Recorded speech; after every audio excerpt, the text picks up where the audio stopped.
ఈరోజు ఎలక్షన్స్ చివరి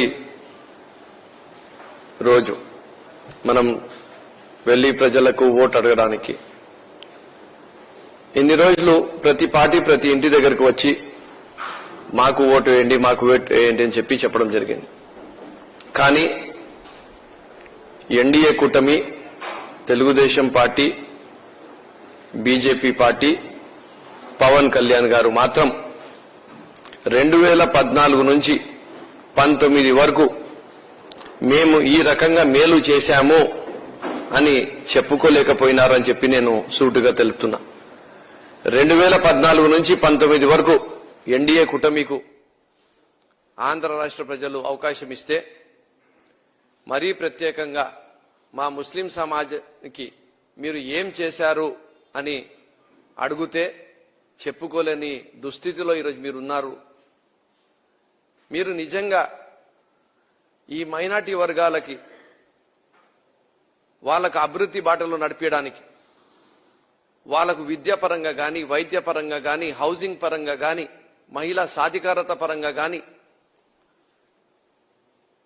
ఏ రకంగా మీరు మేలు చేశారు అని చెప్పి అడిగితే వాళ్ళకు చెప్పుకోవడానికి ఏమీ లేదు. కానీ ఒకటి మాత్రం వాళ్ళు చెప్తారు, మేము రంజాన్ తోఫా ఇచ్చాము అని చెప్తారు. రంజాన్ తోఫా అనేది సంవత్సరంలో 350 రూపాయలు 500 రూపాయలది ఇచ్చి మీరు ఆ సామాజిక వర్గానికి అలాగే పేదరికంలో నెట్టేయాలని చెప్పి ఒక కుట్ర చేయలేదా మీరు అని చెప్పి నేను సూటిగా అడుగుతున్నా. ఈరోజు జగన్మోహన్ రెడ్డి గారి ప్రభుత్వం వచ్చిన తర్వాత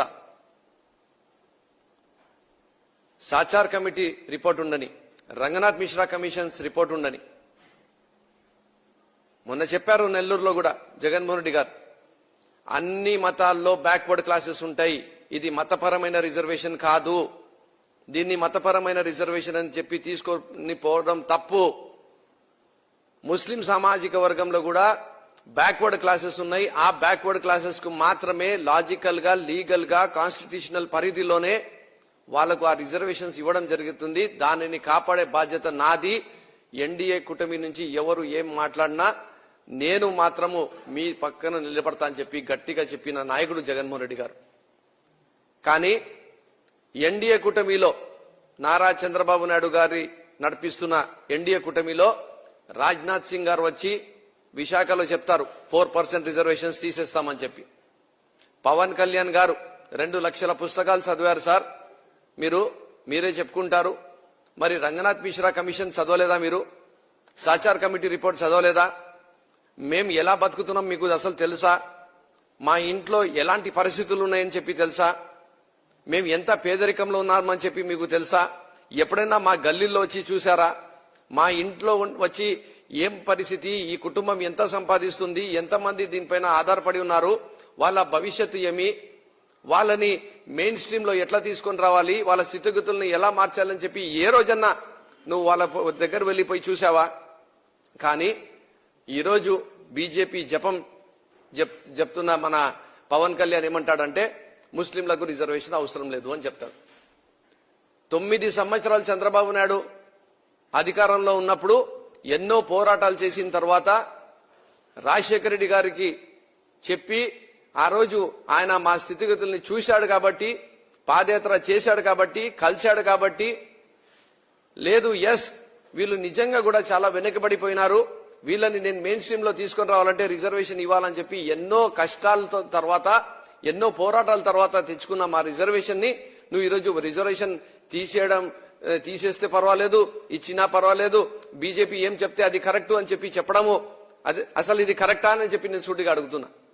రాజకీయాలపైన అవగాహన ఉంటే మాట్లాడాలా గానీ, సబ్జెక్ట్ పైన అవగాహన ఉంటే మాట్లాడాలా గానీ, ఆ సబ్జెక్ట్ పైన డెప్త్ ఉంటే మాట్లాడాలా గానీ, దాని వెనుకల ఏం చరిత్ర ఉందని చెప్పి తెలుసుకొని మాట్లాడాలా గానీ, ఏమీ తెలుసుకోకుండా పవన్ కళ్యాణ్ గారు మాత్రం బీజేపీ చెప్తుంది కాబట్టి, బీజేపీకు జపం చెప్తున్నాడు కాబట్టి 4% రిజర్వేషన్ తీసేయాలా అని చెప్పి చెప్తాడు.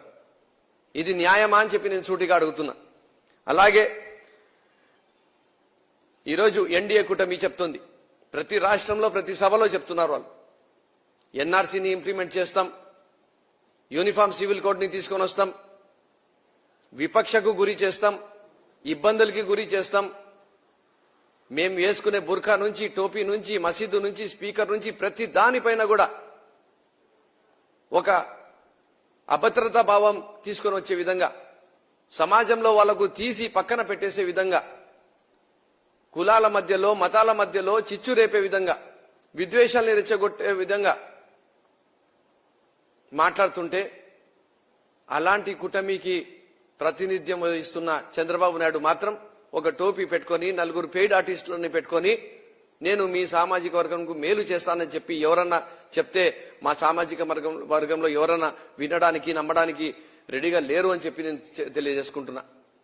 ఇప్పుడు వరకు చేసిన మోసాలు చాలు చంద్రబాబు నాయుడు.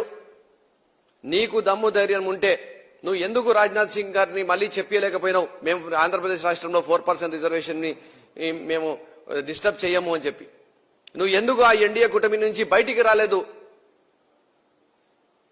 మీరు ఎలా ఈ ముస్లిం సామాజిక వర్గానికి మీరు ఎట్లా విపక్షకు గురి చేస్తారు, మీరు ఎలా మాట్లాడతారు, ఈ మాట పైన నేను బయటికి వస్తానని చెప్పి నువ్వు ఎందుకు ధైర్యం చేసి బయటికి రాలేకపోయినావు?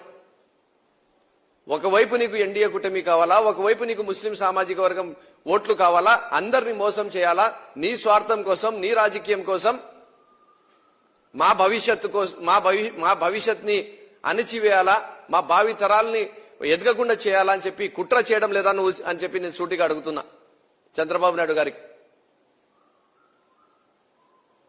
ఈరోజు వెల్ఫేర్ లో చూసుకుంటే, పొలిటికల్ రిప్రజెంటేషన్ లో చూసుకుంటే 2014 నుంచి 19 వరకు ఇదే బీజేపీ పార్టీని మెప్పు పొందాలని చెప్పి నువ్వు ఎమ్మెల్సీ కూడా ఇవ్వకుండా, మైనార్టీ మినిస్టర్ కూడా ఇవ్వకుండా చేసింది నువ్వు కాదా అని చెప్పి నేను సూటిగా అడుగుతున్నా. నువ్వు నారాయణకు ఇచ్చినావు, లోకేష్ బాబుకు ఇచ్చినావు ఎమ్మెల్సీ ఇచ్చి మంత్రి పదవి. ఆ రోజు ఎందుకు ముస్లిం సామాజిక వర్గం నుంచి ఎమ్మెల్సీ ఇచ్చి మంత్రి పదవి ఎందుకు ఇవ్వలేదు నువ్వు 4.5 సంవత్సరాల వరకు అని చెప్పి నేను సూటిగా అడుగుతున్నా. ఈరోజు ముస్లిం సామాజిక వర్గానికి నీకు తెలియదా? నీకైతే Sachar committee, Ranganath Mishra commission reports అన్ని తెలుసు కదా, మా స్థితిగతులు తెలుసు కదా. మా స్థితిగతుల్ని మార్చే విధంగా మాకు ఏమి చేశావని చెప్పి నేను సూటిగా అడుగుతున్నా. మేం ధైర్యంగా ఈరోజు చెప్పగలుగుతున్నాం, గౌరవ ముఖ్యమంత్రి వర్యులు, మా నాయకుడు, జననేత వైఎస్ జగన్మోహన్ రెడ్డి గారు వచ్చిన తర్వాత మైనార్టీల సంక్షేమం కోసం, ఆ పిల్లల విద్య కోసం,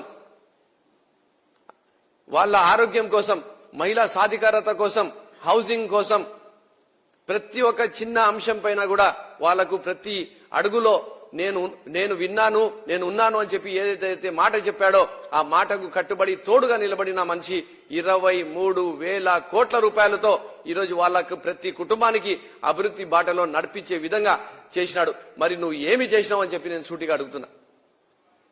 ఉర్దూని సెకండ్ లాంగ్వేజ్ చేసినాం, సప్లాన్ ని తీసుకొని వచ్చినాం.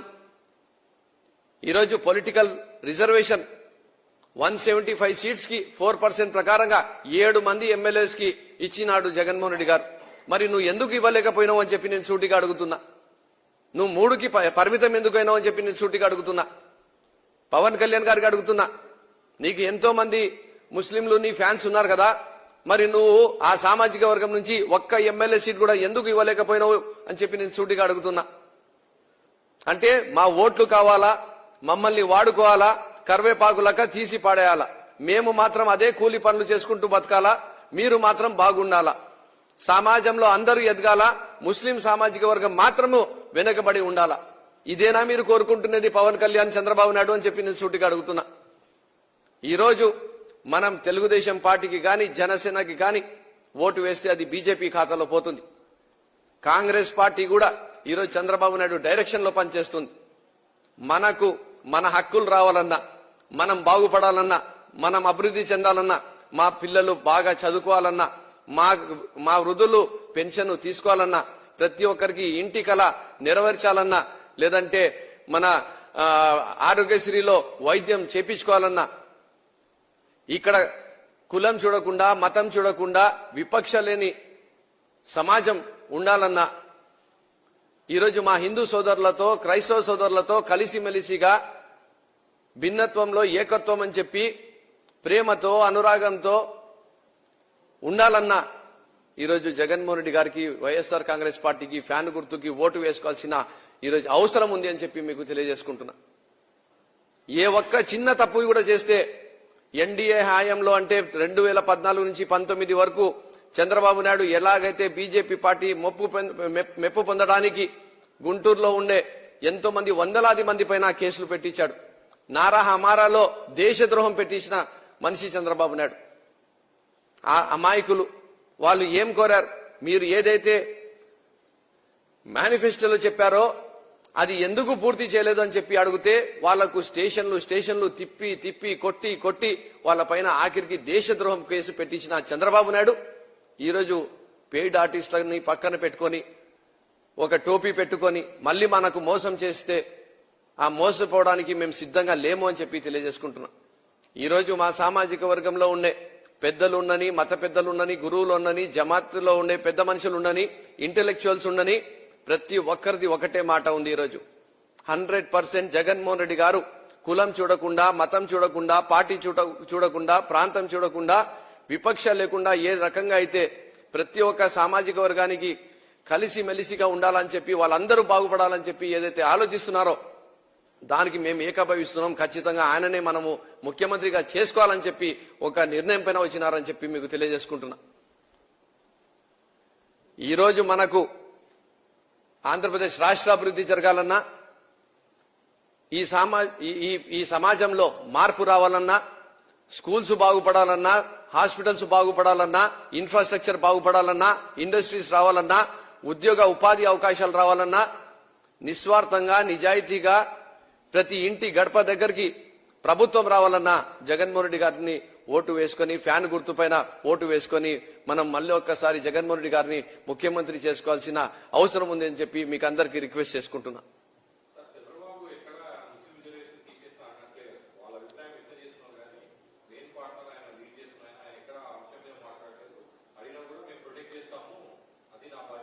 అన్న, ముగ్గురు అన్న తమ్ములు ఉంటారన్న ఒక కుటుంబంలో.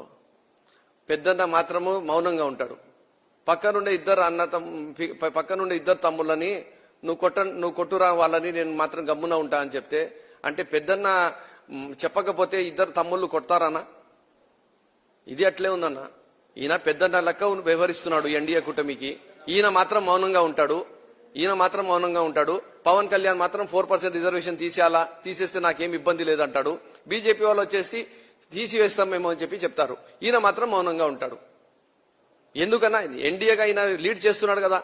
మీరు ఈ మాత్రం చెప్తే నేను మీ కుటుంబం నుంచి బయటికి వచ్చేస్తాను, లేదంటే మీకు తీసివేస్తాను అని చెప్పి చెప్పొచ్చు కదా. 40 సంవత్సరాల ఇండస్ట్రీ కదా.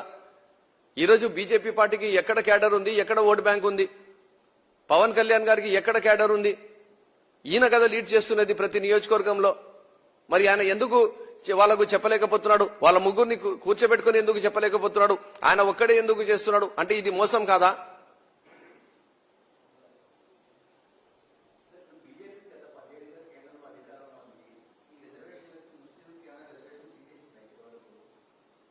అన్న, వాళ్ళు ఏం చెప్తున్నారు? ఈసారి 400 సీట్లు వస్తే అన్ని రకాలుగా కాన్స్టిట్యూషన్ ని కూడా మార్చేస్తామని చెప్తున్నారు. వాళ్ళ అభిప్రాయం అది, వాళ్ళ ఐడియాలజీ అది. మళ్ళీ ఆ 400 సీట్లకు సహకరిస్తున్న చంద్రబాబు నాయుడు కాదా? ఈరోజు చంద్రబాబు నాయుడుకు ఓటేస్తే బీజేపీ ఖాతాలో పోదా?